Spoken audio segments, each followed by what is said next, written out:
তোমরা কি জানো মধ্যবিত্ত পরিবারের জীবনে হাসি নেই কেন? জানো কি? জানো কি তোমরা? না, আমি বলছি। আমি আমি তোমাদেরকে বলছি পুরোটা।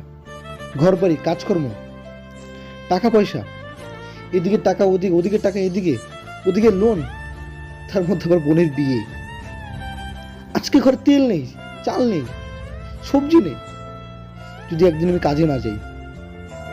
স্বপ্নকে পাশে রেখে কীভাবে জীবন কাটাতে হয় সেটা আমরা জানি। সারা জীবনে একটা মেয়েও আমাদের ভালোবাসে না। কেন ভালোবাসবে? আমরা মধ্যবিত্ত। কেন ভালোবাসবে বলুন তো? ভালোবাসার মতন আছেটা কি আমাদের মধ্যে? একটা ছেঁড়া জুতো আর একটা পুরনো জামা, গাড়ি।